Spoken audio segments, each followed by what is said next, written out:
À l'état conscient, différentes aires du cerveau, même non connectées anatomiquement, peuvent fonctionner en phase. C'est cette propriété qui est bloquée lors d'une anesthésie. L'anesthésie désigne la suppression de la sensibilité à la douleur à la suite de l'action d'un médicament ou celle du froid par exemple.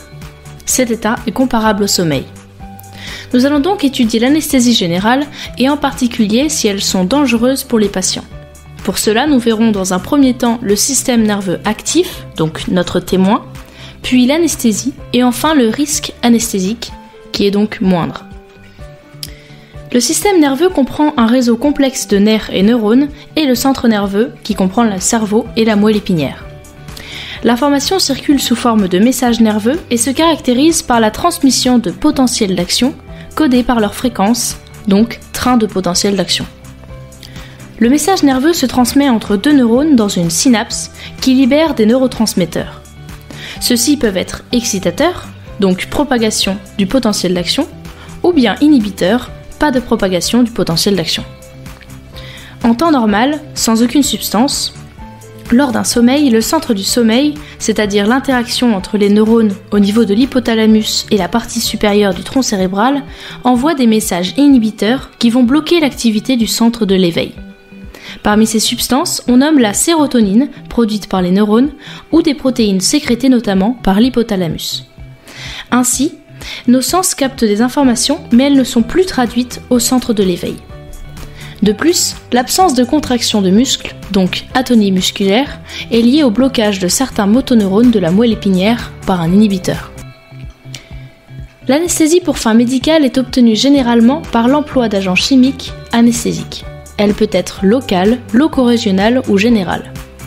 L'anesthésie a pour but de soulager la douleur, endormir et garantir l'immobilité du patient lors d'une opération chirurgicale. Quel que soit l'agent anesthésique employé, l'effet d'une anesthésie générale sur le cerveau correspond à une rigidification du cheminement de l'information. L'activité cérébrale est maintenue, mais reste cantonnée aux connexions anatomiques. C'est ce phénomène qui explique la perte de conscience chez un patient. Les agents sont administrés par voie intraveineuse ou pulmonaire. On nomme deux exemples de neurotransmetteurs. Les neurotransmetteurs des hypnotiques sont semblables à ceux du centre du sommeil. Les médicaments inhibent le mécanisme de communication des neurones entre eux, ce qui expliquerait les déficits cognitifs de certains patients. Les antalgiques interceptent l'information nerveuse avant ou lorsqu'elle arrive au cerveau. Le système nerveux ne reçoit donc pas l'information et la douleur n'est pas ressentie. Les antalgiques agissent sur les neurones de la moelle épinière et de l'hypothalamus qui contrôlent les réactions au stress, avec par exemple l'augmentation du rythme cardiaque. Le risque anesthésique se définit comme la probabilité pour un sujet de présenter une complication liée à l'anesthésie. Ceci reste ambigu puisqu'on ne peut toujours pas distinguer le risque anesthésique du risque chirurgical. Pour les limiter, l'anesthésiste évalue au préalable la qualité du réseau veineux. Le patient se voit administrer une quantité d'anesthésiant qui dépend de l'importance de l'acte opératoire. Même si le risque anesthésique est très faible, chez certains patients, les agents anesthésiques peuvent entraver la neurogénèse et dans certains cas perturber le développement cérébral.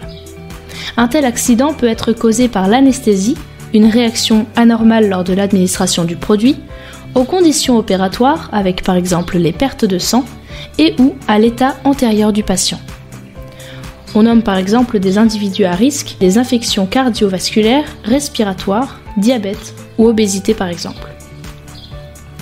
Pour conclure, nous pouvons dire que l'anesthésie en milieu médical garantit un déroulement optimal des actes chirurgicaux. De par l'inhibition de certaines zones du cortex cérébral, elle bloque la douleur et maintient actif le centre du sommeil, notamment l'hypothalamus. L'usage d'hypnotiques est contrôlé par le personnel médical et ajusté selon l'opération et sur le patient. Toutefois, certains risques persistent, comme la perturbation du développement cérébral. Ces effets secondaires sont présents chez des individus à risque, dotés d'antécédents médicaux ou maladies chroniques. Pour pallier à ces risques minimes, d'autres types d'anesthésie générale sont utilisés, avec par exemple l'anesthésie électrique, qui est composée d'impulsions électriques de très basse fréquence sur le cerveau, ou bien l'anesthésie par hypnose, qui constitue un état de niveau de conscience modifié comme une suggestion.